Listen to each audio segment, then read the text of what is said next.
السلام علیکم ورحمۃ اللہ وبرکاتہ۔ میں امید کرتا ہوں کہ آپ تمام احباب بخیر و عافیت ہوں گے۔ اللہ تبارک و تعالی آپ تمام پر اپنی کروڑوں رحمتیں برکتیں نازل فرمائے۔ تو آج ہمارا نورانی قاعدے کی 8ویں تختی کے پہلے حصے یعنی پارٹ نمبر 1 کا سبق ہے، اور آج کے سبق میں انشاءاللہ عز و جل ہم حروف مدہ کو پڑھیں گے، اور دونوں کا آپ کو تھوڑا تھوڑا تعارف کروا دیتا ہوں، لیکن پڑھیں گے ہم مدہ کو۔ دیکھیں مدہ کا معنی ہوتا ہے کھینچنا، لمبا کرنا، مد کرنا۔ تو حروف مدہ 3 ہے، الف، واو اور یا۔ الف مدہ تب ہوگی جب الف ساکن بے جڑکا سے پہلے زبر ہوگی تو اسے کہیں گے الف مدہ، اور اسے ایک الف کے برابر لمبا کر کے پڑھیں گے۔ اور واو ساکن سے پہلے پیش ہوگی تو اسے واو مدہ، اور یا ساکن سے پہلے زیر ہوگی تو اسے یا مدہ کہیں گے۔ اور یہ 3 حروف مدہ ہے، الف مدہ، واو مدہ اور یا مدہ۔ ان تینوں کو ایک ایک الف کے برابر کھینچ کے لمبا کر کے پڑھتے ہیں۔ اور لین کا معنی ہے نرمی کے ساتھ پڑھنا، اور حروف لین 2 ہیں، واو اور یا۔ واو ساکن سے پہلے زبر ہو تو اسے واو لین کہتے ہیں، اور یا ساکن سے پہلے زبر ہو تو اسے یائے لین کہتے ہیں، اور ان دونوں کو بغیر لمبا کیے نرمی کے ساتھ پڑھا جاتا ہے، یعنی حروف مدہ کو لمبا کر کے کھینچ کے پڑھا جاتا ہے اور حروف لین کو نرمی کے ساتھ پڑھا جاتا ہے۔ تو آئیں پڑھتے ہیں اپنے آج کے سبق کی طرف۔ اعوذ باللہ من الشیطان الرجیم،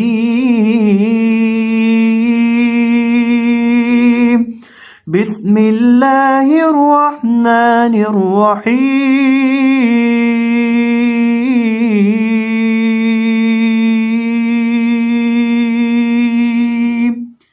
با زبر الف، با، با پیش واو بو، با زیر یا بی، بابو بی۔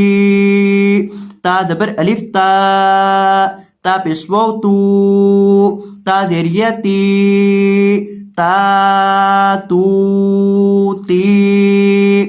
سا زبر الف، سا، سا پیش واو سو، سا زیر یا سی، سا سو سی۔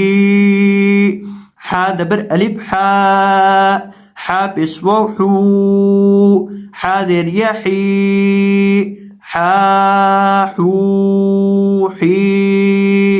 خا زبر الف، خا، خا پیش واو خو، خا زیر یا خی، خا خو خی۔ را زبر الف، را، را پیش واو رو، را زیر یا ری، را رو ری۔ اب یہ جو ہمارے پاس را ہے اس کو پڑھنے کا آپ ذرا یہ چھوٹا سا قاعدہ یہاں بھی سن لیں۔ جیسا کہ میں نے آپ کو گزشتہ سبق میں، گزشتہ ویڈیو میں بھی بتایا تھا کہ جب را کے اوپر کھڑی زبر یا را کے اوپر الٹا پیش ہوگا تو را کو ہم موٹا کر کے پڑھیں گے، اور اگر را کے نیچے کھڑی زیر ہوگی تو ہم را کو باریک کر کے پڑھیں گے۔ اب یہاں بھی ہم اسی طرح یہی طریقہ کار اپنائیں گے۔ جب را الف مدہ کے ساتھ ہوگا تو ہم را کو پر کر کے مفخم کر کے موٹا کر کے پڑھیں گے، اور جب را واو مدہ کے ساتھ ہوگا تو تب بھی ہم را کو مفخم کر کے پڑھیں گے، لیکن جب یا مدہ کے ساتھ ہوگا تو تب ہم را کو باریک کر کے پڑھیں گے۔ یہ را کو موٹا اور باریک کر کے پڑھنے کا قاعدہ ہے، یعنی را الف مدہ یا واو مدہ کے ساتھ جب ہوگا تو اس کو موٹا کر کے پڑھیں گے، اور جب یا مدہ کے ساتھ ہوگا تو تب ہم اس کو باریک کر کے پڑھیں گے۔ تو آپ نے اس چیز کا خاص خیال رکھنا ہے۔ زا زبر الف، زا، زا پیش واو زو، زا زیر یا زی، زا زو زی۔ طا زبر الف، طا، طا پیش واو طو، طا زیر یا طی، طا طو طی۔ ضا زبر الف، ضا، ضا پیش واو ضو، ضا زیر یا ضی، ضا طو طی۔ فا زبر الف، فا، فا پیش واو فو، فا زیر یا فی، فا فو فی۔ ہا زبر الف، ہا، ہا پیش واو ہو، ہا زیر یا ہی، ہا ہو ہی۔ یا زبر الف، یا، یا پیش واو یو، یا زیر یا یہ، یا یو یی۔ حمزہ زبر الف، آ، حمزہ پیش واو او، حمزہ زیر یا اے،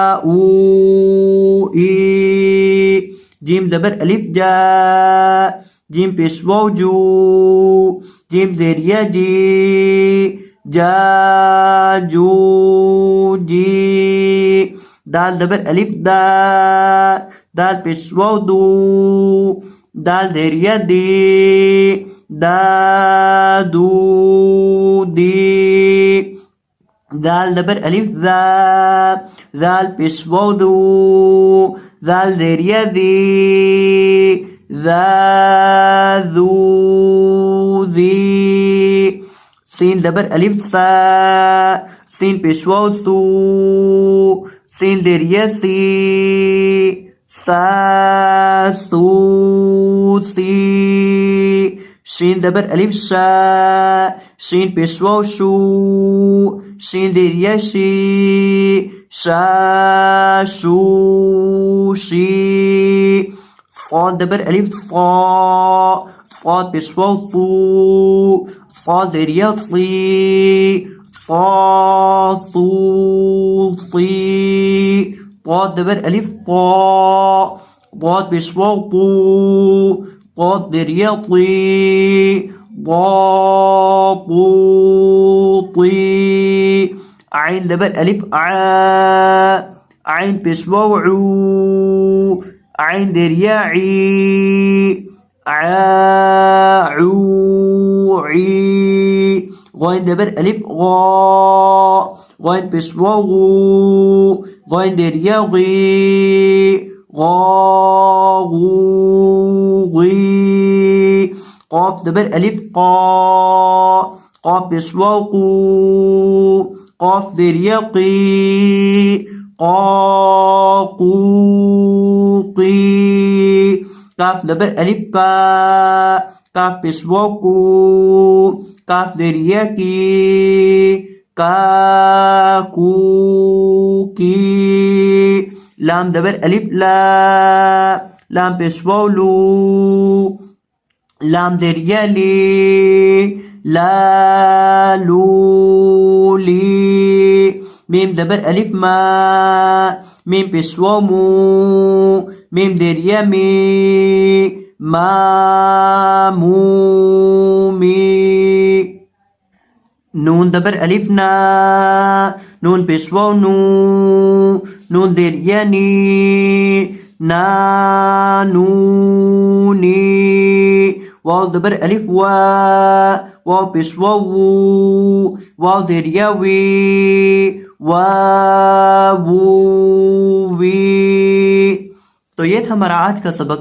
मैं उम्मीद करता हूँ कि आपको ये सबक अच्छे से समझ आ चुका होगा। तो अगर आपको ये वीडियो पसंद आई हो तो वीडियो को लाइक कर दीजिएगा और अगर चैनल पर नए आए हों तो चैनल को सब्सक्राइब फरमा दीजिएगा। जज़ाकुमुल्लाहु खैरा, बारकल्लाहु फीक, अल्लाह हाफिज़।